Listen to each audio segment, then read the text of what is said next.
episode of Musician Rewind. Today, I have my special guest, my brother, Warren McRae. What's good, Warren?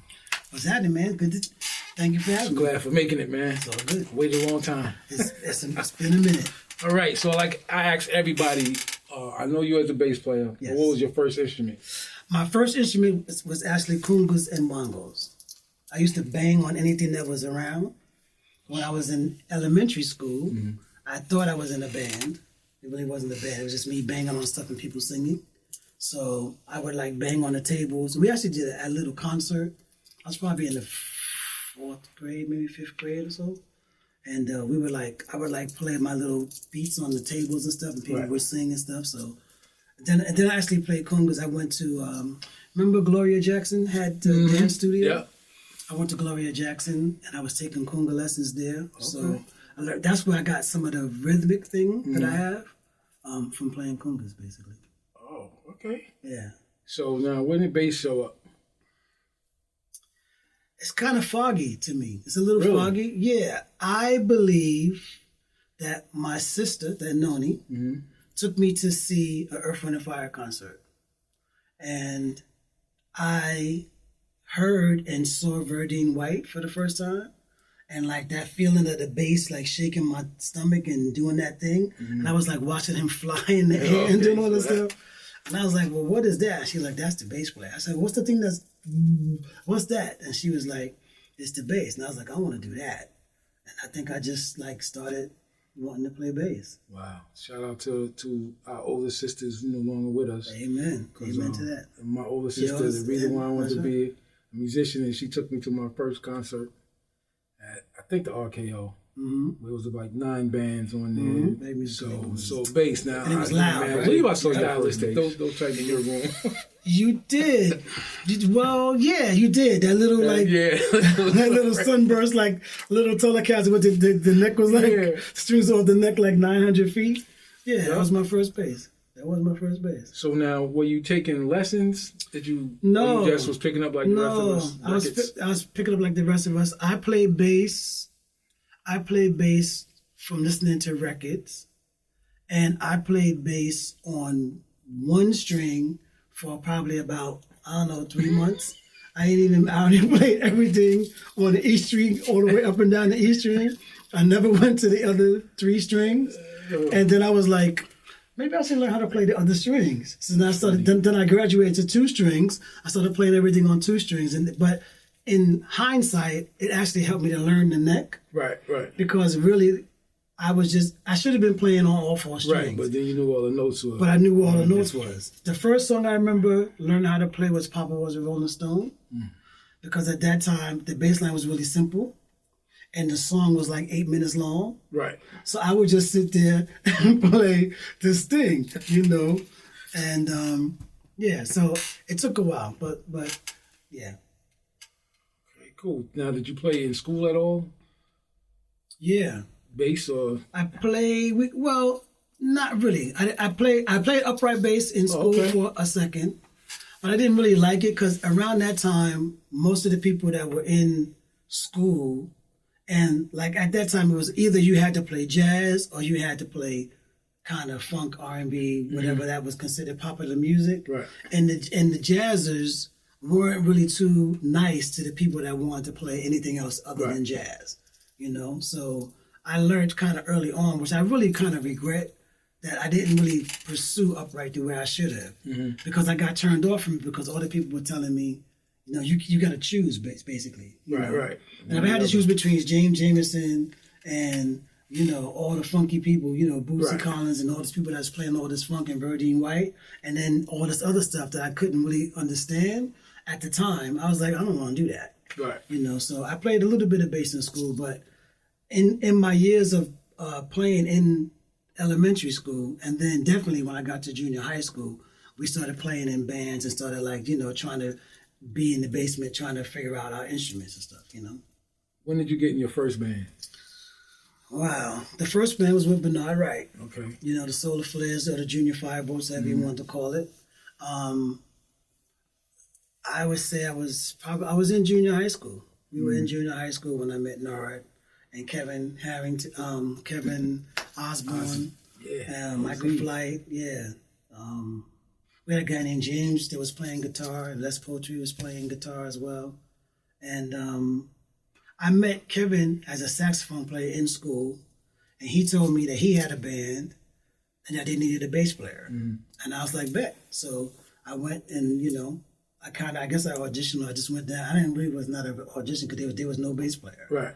So I just kind of went in, and that's when I met Nard, and that was a whole nother experience, And Nard was probably at that time he had to have been 3 years younger than me. So he was really a kid, you know what I mean? Yeah, that's crazy. And he was just playing all this stuff, and I was like, wow, man, these guys are really good. So it made me really want to learn my instrument a little bit more. Right. So now when you got in the band, you still had your Zimgard bass? Yeah. I still have my Zimgard, like Jamaica Avenue bass. Yeah. I was playing that bass for a little while, and then I realized that this wasn't going to cut it. Right. So, I got like a summer youth job that summer and said I was going to save up some money. So my dad told me, whatever money I had, he would kind of match the money that I got. So I saved up all my little money for the thing, and that's when I got my Rickenbacker. So that's the bass I know. That's the bass that you know. Yeah, that was my first professional bass, So we went to Sam Marish in Manhattan, which was a really big deal because going to Manhattan as a kid was a really big deal, and all those stores on 48th Street was a really big deal. And I got it from Sam Marish in Manhattan. So as a matter of fact, we went to Sam Marish to look at the basses. I picked out the bass and we put it on layaway because that's when they had layaway at the time. So I put down a little bit of money that I had, and I went back like maybe in the middle of the summer and gave him some more money. But unbeknownst to me, my father was doing it. Oh, okay. So I guess however they had to do it, whether it had to be every week or however they worked it out, I thought that I was saving my money and giving them big lumps of money. Right. I'm sure he was like, yeah, whatever, man. It's okay, so don't worry about it. So, but by the end of the summer, I had saved up enough money, and then we went and we got it, and I brought it home. Now, at that time, because we're talking 70 what?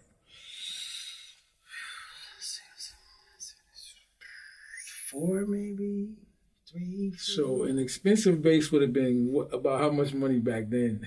It was probably, I think it was like $420, $25. They always been expensive then. They were always expensive. I've heard some of the other people interview, like a jazz Fender was only like $200. Yeah. It might have been in that area. I'm saying it was somewhere between, let's say, $375 and $425. It wasn't any more than that. I think Rickenbackers got really expensive once the whole Beatles explosion thing kind of happened. Now, is that a foreign bass? Is that a British? That's a very good question. I don't know. I should know, but I don't know the answer to that. I wonder. That's someone look into. That might be a British bass. It might be. Why Paul used it. It might be. And he was playing left-handed as well, so that was the other thing. And that was after the viola bass he was playing, right? Exactly. The viola bass was first. But the viola bass has a very specific sound because it's very open. It doesn't have a hard sound. Right. And the Rickenbacker got a specific sound too. Right, it does. And think about that because some of the, when they say in British Invasion, when you look at those videos of them, those guys were playing Ricks. Yes. That probably was from over there. It could be. It could be English bass. I'm sorry that I don't know the answer, but I should. But I don't know. But it's a beautiful instrument, though. A really good instrument. So from the Junior Firebolt, Solar Flares, eventually you started your own band. Eventually I started my own band. I basically got kicked out of the Junior Firebolts at some point. And I was like, okay, I don't need to do that. I'll do something else. And I started my own band. And I started looking for musicians and trying to find people that I could play with. I found this guy named Chris Kello, who was a keyboard player who was in Queens. And he used to have like 9,000 bands play at his house. It was like Sam Marish in his basement. Like he would have like lines of like your band would put your stuff in this corner, their band would put their stuff in that corner, the other band had this stuff, you would pull your stuff out, and then you'd rehearse and you push your stuff back. And he would just like sit there with his stuff set up, and then they bring their stuff out. We was like, what the heck? What's going on here? You know? So I did that for a minute, and then we didn't have a drummer. Now, I don't remember who was playing drums and why it didn't work out, but I was like, this guy's not going to work. Mm-hmm. And I was walking in and out, and I met this guy, Steve Anderson, who's a bass player. Mm-hmm. And, of course, you know who Steve is, but they don't know who Steve is. So, yep, shout out to Steve. He's been on the show. Yep, shout out to Steve. So I was like, okay, I said to Steve, man, you know, we got to get a drummer. And he said, I know this guy. His name is Kevin Harrington.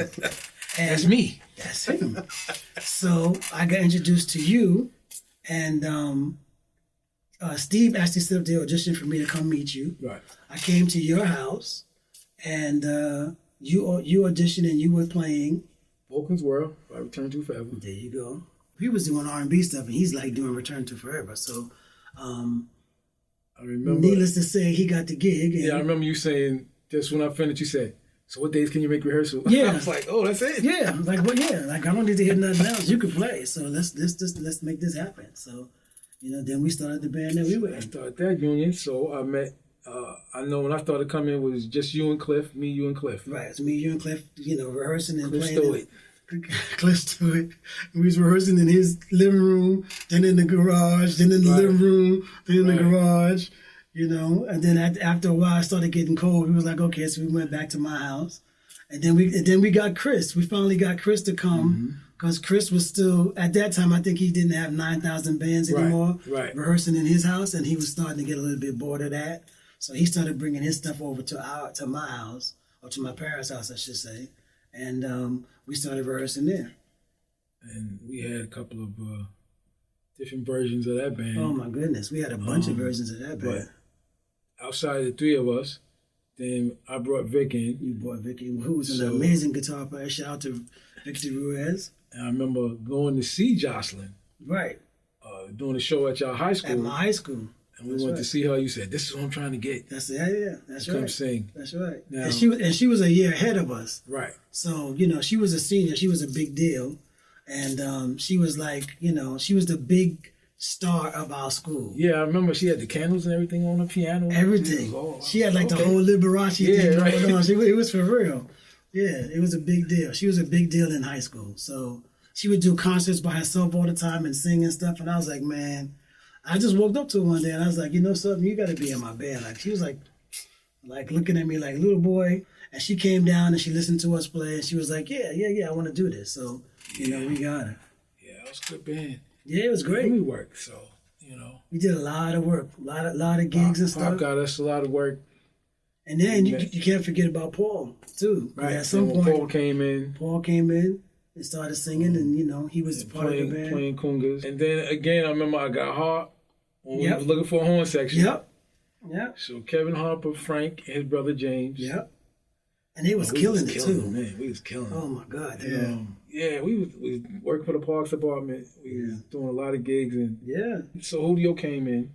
Yeah. Right? Well, you know, we have to say that we lost Jocelyn to go to Lenny White. Right. And 29. Right, but Lenny, that was the big thing. That was the big thing. And she was gone. We recorded that, right? Yeah, she was gone. And then we had to replace her. So that's when Julio and Tony McLaughlin. There you go. Right, Tony McLaughlin came. Right, so Tony McLaughlin came. Because Tony and Julio came almost as a pair. They came together. That's right. That's how we met them. Yeah. By the time, let me see, when you was a senior, once you graduated and was going to school, that's when everything was starting to fall apart. Then it was like, that's what it is. Okay, real life has kicked in. Yeah. You're going to play music or you're going to go to school? Right, that's right. You got to get a job. You got to do something. Right. You can't just keep doing this. Right. I remember those nights that we were still rehearsing and you still had homework to do afterwards. Yeah. I had to drive everybody home. Right.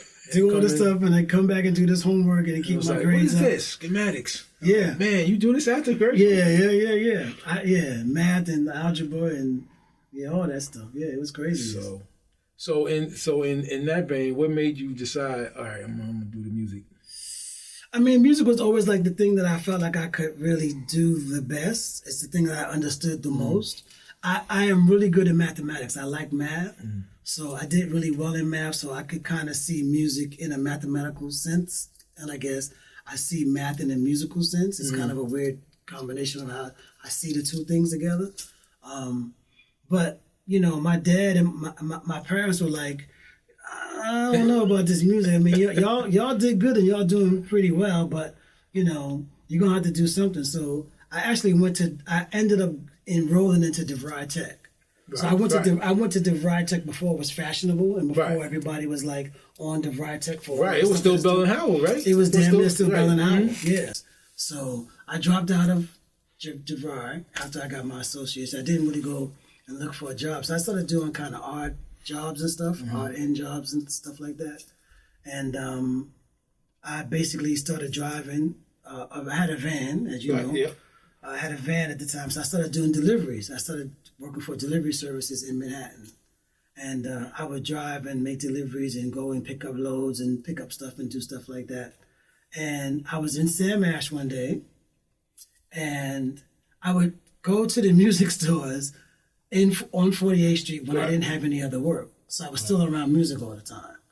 And I was in the music store one day, and I heard a guy talking to another guy that worked in the store and was saying, yeah, you know, I'm going to be at that audition tomorrow. You know, I'm going to be at this audition. I don't think it was tomorrow. It was like maybe like 3 or 4 days. So let's say it was a Monday. It was going to be on a Thursday. And I'm going to be at this audition, you know, and this girl, you know, she's going to be getting ready to go on the road, and they're putting the band together. And I was like, well, who's the girl? And they said, this girl, Melissa Morgan. Okay. And I was like, okay. And that's when that record had first kind of come out. Right. So, unbeknownst to me, because I was being nosy and I was like being in on this conversation, they were auditioning guitar players that day. So I decided that I was going to not go to work this day. I didn't go to work that day. And I went to the rehearsal studio where they were rehearsing. It was Rocket rehearsal at the time. I went to Rocket, and I came in with my bass, and I was like, okay, you know, I want to audition. And Lizette Wilson, God bless her soul, she was like, well, I don't know why you're here, because we're not, you know, we're doing bass players tomorrow. And I was like, what? She was like, yeah, we're doing guitar players. We're not doing bass players, you know. I'm just listening to, you know, guitar players today. So I was like, man, that's like, I said, that don't make no sense. So I was like, all right. And I was on my way out the door, and then I said, well, you know something? I know all the songs anyway, so why don't you just let me play? Right. And let me play, and we'll see what happens. And, you know, whatever. At least I'll play, and you have something else. You can listen to the guitar. She was like, all right, just don't get in the way and just go ahead. So I ended up playing, which was kind of cool. So, and after a couple of hours of doing that, you know, she was kind of like, well, where are you from? So we started talking, and it ended up we both were from Jamaica Queens. Right, I was going to ask you, you must have known her then. Yeah, I didn't really, I knew of her. Right. I knew of her, you know, and then we started talking about people that we knew, and Barry Johnson, and, you know, Bernard, and Donald Blackman, and Lenny White, and all the people, Marcus, Omar, I mean, the whole contingency. So we started talking about that, and she was like, oh, okay. You know, you live right over there. I was like, yeah, you know, I used to be in this band. I used to do this. I used to do that. So basically, at the end of the day, I ended up getting the gig.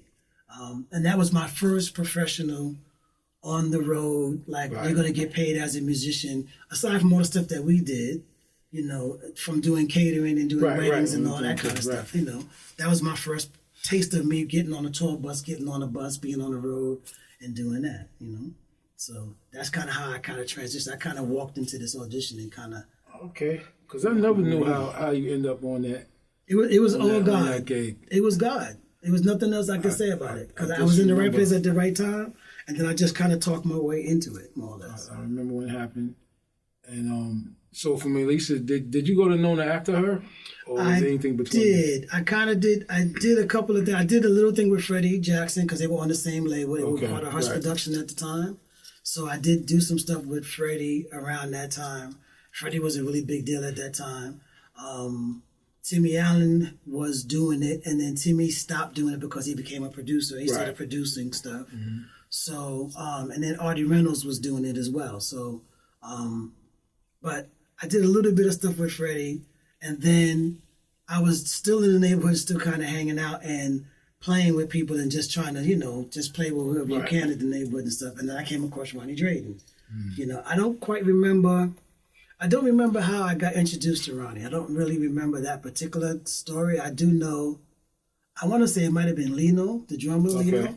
Because Lino used to play drums all the time in his garage. Right. In the summertime. Lino lived, a block and a half from you? Yeah, at least, about a block and a half. He had like 9,000 drums. He was playing all of this crazy stuff. So Right. And now that was before he ended up in Stone City, right? Yes. Right. That's before Stone City. That was right before Stone City. Because I would say maybe like it might have been the spring before he left to go do it in the summertime. Yeah, I believe I met Ronnie there because I think the two of them was in there just going at it. Oh, okay. So then I was like, yo, man, I want to play with you. And I started playing bass with Ronnie. So I would either go to Ronnie's house or I would go back to Lino's house and we would play as a trio sometime and play. And that's how I got introduced to Ronnie. And then Carmine Rojas was playing bass with Nona at the time. And Carmine went to go do David Bowie. Okay. And Ronnie was like, well, we need a bass player. So I was like, okay. He said, well, I got to tell you, though, she's, it's not like what you was doing. I was like, oh, let me come do it, So I went in and did an audition for Nona. And, I learned the songs that we were supposed to play. And we played, I think it might have been Transformation. I think it was Transformation that we played. We played one tune and then we played Transformation, And she's been my mama ever since. She's been my second mom ever since. So, So now, when you play with Caravan, is that before Nona? It's before Nona. Before Nona, right. It's before Nona. So the Caravan thing happened because Trevor Gale, again, was in the band and his brother was playing bass. His brother is a bassist. Wow, I didn't know Trevor had a brother. Yeah, his older brother. Yeah, his older brother is a bassist. And his older brother took lessons from Stanley Clarke. Okay. So his brother can play. For whatever the reason, he just decided he didn't want to play anymore. Right. So we did do the Caravan thing. The Caravan thing kind of happened like in between all of that. I started working in that band with Caravan.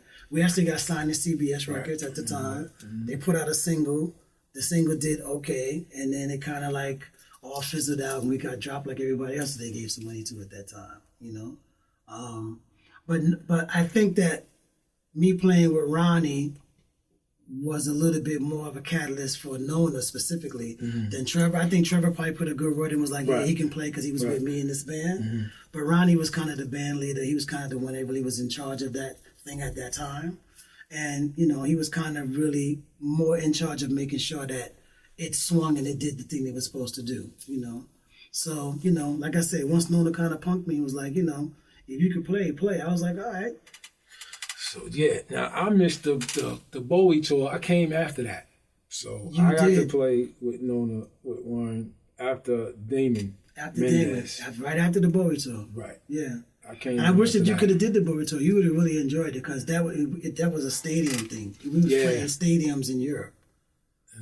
And I think for me, that was the first time I ever played in a stadium. Okay. So we went to we played in Rotterdam and Amsterdam and I remember we did 5 cities. Spider tour, right? The Glass Spider tour, yeah. When they had all of that crazy stuff moving around, all the animation and stuff, it was crazy. Yeah, and then Little Steven. I did Little Steven after Nona. That was a lot of fun. Steven's gig was another lesson in bandism because he was really about the band being together and a band being a unit and playing together as a unit and hanging as a unit, eating and having dinner as units and just doing stuff as a unit. It was really interesting to see. It was the first time that I was in a band with a man in charge that wasn't trying to be separate from the band. Right. You know what I mean? Right. It was really like us with the boys together. In the band, not the star. And the band. And I believe that's because of that's the way Bruce and them are. Right. The E Street brand is that way. So now, I remember when you was doing that. Now there was a dude from Scotland that you and Steve was doing, right? And Bernie Worrell, yeah. That was Yeah, that after was, Little Steven or somewhere just in the same. It was kind of in the same sphere. time, right? Yeah, at the same time. We went to Scotland. You got a really good memory. Yeah, I remember. I forgot about that. Yeah, somewhere unfortunately for me, somewhere there's a video out there with me in a kilt. I saw the pictures. That's what I remember. Yeah, and Mike Hampton. Okay, right. Mike Hampton was playing guitar. Steve Jordan was playing drums. Bernie Morrell was playing keyboards. I was playing bass. So yeah, we went over to do a record with this guy in Scotland, and we ended up shooting a bunch of videos. They put us in these kilts and like was like bringing us.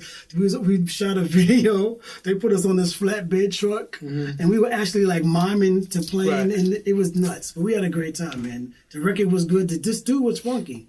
I mean, we laid down, so it was funky. I mean, bro, how could it not be funky with Bernie Morrell? That's crazy. So you did Nona, and so is Joe Cocker next? No, Keith Sweat. Yeah, well, Keith was wow. Yeah, Keith was actually before. No, you're right. That's right. Keith was after Steven. Yes, Keith Sweat was next. So that was the next thing, which was another craziness. I mean, that band was nuts.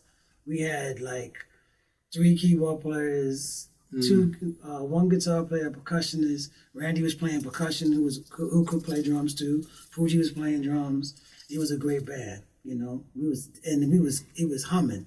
The band was humming. We was killing it. So after Keith Sweat, Joe Cocker. Yes, after Keith Sweat came Joe Cocker. They had auditions in Los Angeles for a bassist, and I think they were looking for a drummer at the same time.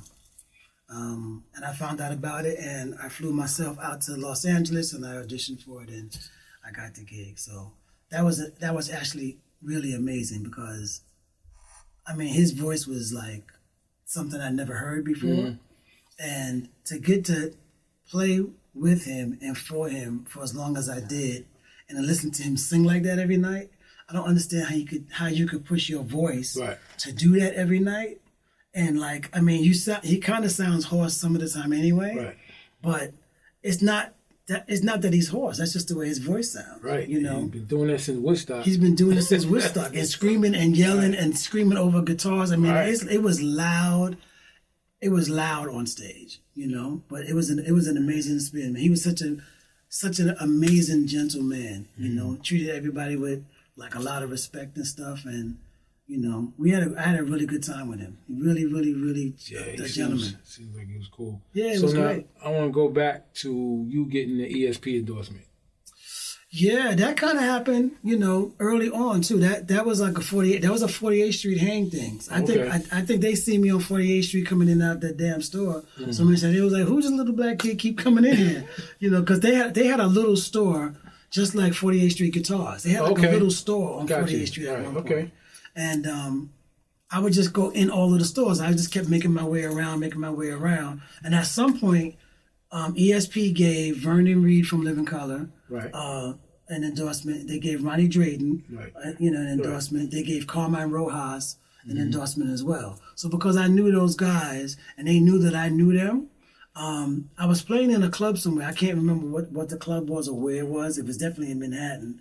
And the guy that was the liaison of the company, and there was a Japanese gentleman and him, and they came down to the club to see us play, and you know the guy was like, yeah, you know, you should come by tomorrow, you know, come see us. And I was like, yeah, sure.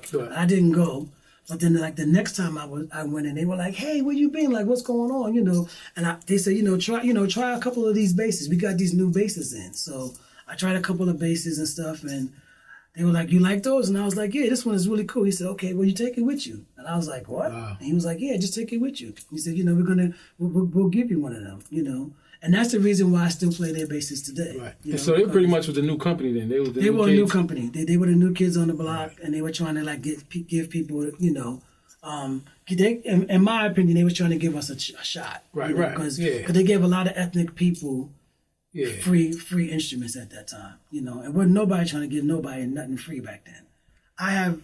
I've been blessed with a lot of ESP product, but at some point I understood, like I would go back out on the road with another act, and even I was playing ESPs with Keith Sweat and all of them, you know. So I realized that at some point they just want the audience is to see the new models. Right. So, right. you know, there's always new models coming out. So they would be like, hey, take this. Hey, take this. Hey, take this. At some point, you're not going to say no. Right. You know, and then you turn around and you got like 4, 5, 6, 7, 8, you know. Had I took all of mine, I'd have about 8 drum sets sitting here now. Easy. Because, like you're saying, I wasn't paying attention that I need you to use a new set every time you go out. Right.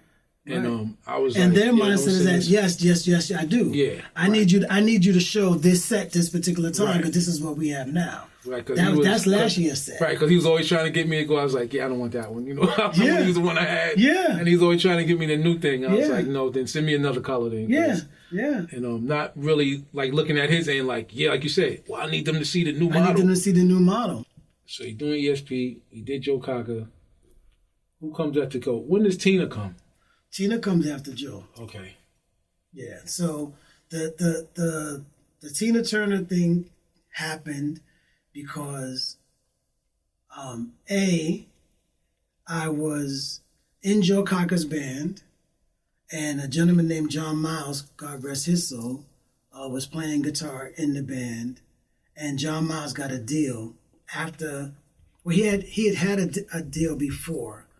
But he got another deal after one of the Joe Cocker tours that I did, and then we went to LA to record his record. So I recorded his record, which was great. The album's called Up Front. It's an amazing record. So we did that record, and then Joe Cocker went out on tour and opened for Tina, and then John Miles opened for Joe Cocker. So I was playing for John Miles first, and then we played for Joe Cocker, and then John went and played for Tina. So he was playing with all 3 acts. Wow. The drummer, Jack, was doing the same thing. One of the guitar players was playing in John's band. It was a mess, but we were playing 3 nights a week. Right. So sometimes Tina would get to the show like maybe right at the end of Joe's gig, you know, so I would get to say, hey, or hello, or hi, or hey, or hello, or hi, or whatever. And then, you know, the time came where her bassist was having a little bit of problems, and so he just kind of like bounced like on a break. So I was doing Billy Porter's record at the time. Okay. So at that time I was working, you know, for this W&R group with Denise Rich and Rick Waite. They had this production company that was signed to A&M Records at the time. And I was working on Billy Porter's record. And I was actually working on Show Me, which ended up being his first single. And they called me to go come do Tina, because Bobby, who was the bassist, wasn't going to be able to do it anymore. So I was like, okay, you know, I'll definitely do it. They were like, well, but you know, you got to leave in like, I think I had like a 3-week, 4-week turnaround, 3-week turnaround. And I hadn't cut the vocals yet for Billy's record. So I was like, yeah, well, is there a way we could do it? Like, can I come later on? They were like, no, you got to come do these rehearsals because you got to learn all these stuff. Well, you got to do all this stuff. So I actually told them no, which, I mean, you know, I was like devastated. I was like, you just told Tina Turner. You just, I swear, it's a true story. I told her no. I was like, I can't. I said, I can't leave this record in the midst of the chaos that it was in. Right. It was already way too chaotic, and I was like, I gotta finish this record. So they were like, okay, and they got somebody else to play. And as it turned out, that particular guy didn't work out, and they called me from Australia and was like, you know, the guy that we got. They were like, yo, you finished that damn record yet? You know? And I was like, yeah, you know, all I got to do is mix it at this point. They're like, well, do you have to mix it? I was like, not really, no. You know, they were like, well, we need you to come out and do it. So that's how I ended up getting Tina, you know? Okay. So, because Tina had seen me with Joe. Right. And I'm pretty sure that Jack Bruno, the drummer at the time, and all the guys that were in the band, they had played with me. Because I had played with them with Joe Cocker as well. So, you know, from what I was told, they showed her a video of what I did with Joe Cocker. And then she was like, okay, well, you know, we'll try it. We'll bring him in, you know. Unfortunately for me, when I got to go do Tina, that's when Kenny Moore passed away. That's right. So Kenny Moore passed away in Australia before my first gig with her. Right. So it was like a really, I don't even know what the right word would be to say. It was a very heartfelt time.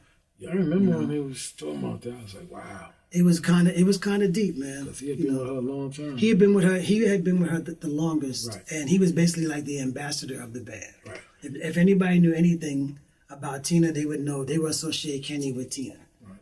They would always associate Kenny with Tina. So, Kenny and Tina could have did gigs by themselves with nobody else. So yeah, he passed away before my first show. So we had to kind of reboot and refigure stuff out and do stuff. But she was great, man. She was really great. Chucky played with y'all for a minute, right? That's when Chucky came in. That's when Chucky came in. So Chucky came in to take Kenny Moore's place. So they flew Chucky to Australia.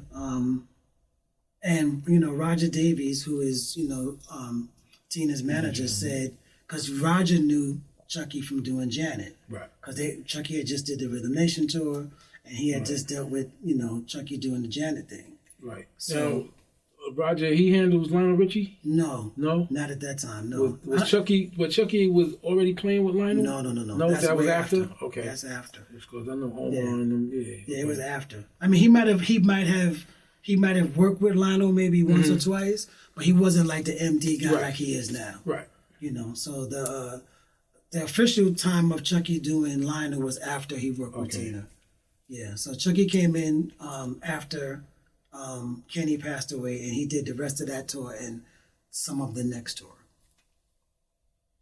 So yeah, but working with Tina was amazing because she really is everything that you see of her, and it was just, and again, at some point at some shows, I would just be listening to her singing because I had like these monitors that was damn like the stupid PA system in front of me.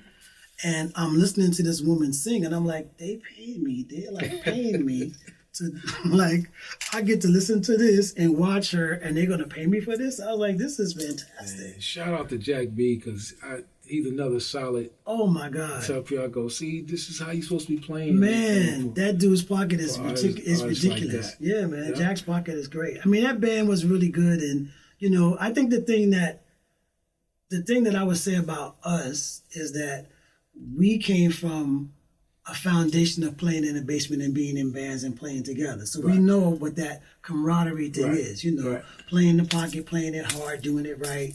Everybody kind of sitting and making the music do the thing that it needs to do. But at the same time, you got to make it interesting for the people that are listening. Exactly. It can't be boring, Exactly. So there's a certain amount of discipline that comes with that. And I think that we learned that early, just by us being in the bands and us playing together. Right. So we just ended up kind of transferring that thing to another thing. Because if you think about it, even the band that was with Tina is really a cover band because it's not the people that played on the record. It's always like, Prince's band might be the people that played on the record, but most bands like Lionel Richie's band or this band or that band, if you think about it from a cover band perspective, they're just a bunch of guys that got to make sure you think that we're the people that played the record. Right. So if people could take that in mind when they're getting these gigs and doing these things moving forward, I think it would stop some of the overplaying that's going on now. Right. In certain instances, because, you can't just start going nuts in the middle of a song or the middle of a ballad and just start going for yours, Yeah. And it doesn't translate in large places either. That's the other thing. Yeah. So it's a lot to do with. I would say immaturity, but then I'm like, it's also that you just don't care. Yeah, some people, if you want to get yours off, you can, but then they're going to send you home. You got to realize that at some point, you'll get a bus ticket or a train ticket or a plane ticket, and you'll be on your way back to the crib. You'll be back killing. Kill back in your neighborhood. Right. We don't need nobody that can do that. You got to have a certain amount of discipline to make the thing do the thing. And you got to respect the music, Right. So the thing that I learned and I loved about all of those other bands, Nona too. Nona, Little Steven, Joe Cocker's band, Tina's band, like all of those bands, and even Keith's band. To an extent, we were just trying to smash the music, right. Within the boundaries of what it is that we had to do. Right. And sometimes the parameters would change, it would get a little bit funky, it would get a little bit more R&B, it would get a little bit more rock or whatever the situation was, but that was music, Yeah. So that's the part that I loved about it. Yeah, that's cool. Yeah, it was fun. It was a lot of fun. All right, so now you're doing what now? Live production. I started a black music licensing company. Mm-hmm. So I have a company called Street Beats, and I'm facilitating music to film and television now. So we're going to be like the new choice of music licensing for people. So we're doing like what would be underscore music, and like, we're getting ready to start doing themes for shows and stuff like that. So we've been working with CBS Sports. We did some stuff for the last Super Bowl. When this airs, the Super Bowl will probably be done for this year. Mm. But we're doing stuff for this Super Bowl as well. We do stuff for the NFL. We've done stuff for Oprah's own network. Mm. We did a couple of shows on there. We've been getting a bunch of placements and stuff. So my goal right now is like to get to the Issa Raes, to Tyler Perry's, to all of those people who need more musical content, and to form a relationship with them so that we can start working on some of their shows. Yeah, there's a lot of stuff out there. Because there's so much content. These new streaming places, and I watch a lot of the films that be on Tubi. Yeah. And you really see, as black folks is making movies. Yeah. And they need content. Right. It might not be the big movies people, I'm like, but like Detroit is banging them out right now. I mean, Atlanta's always been, but Detroit is, and what's the other place now I'm starting to see? Like in Mississippi, they're starting to put out film. Mm-hmm. People are like, well, we're going to tell our stories. We're going to do our thing. They're going to start doing it in the Carolinas too, because everybody has left all of these areas, and they're all moving to these other areas now. So they're going to keep building film studios and film facility places and stuff. And everybody needs music. Everybody needs music. So we're looking at doing that stuff. Chucky came on board and is doing stuff with us. Nona's doing stuff with us.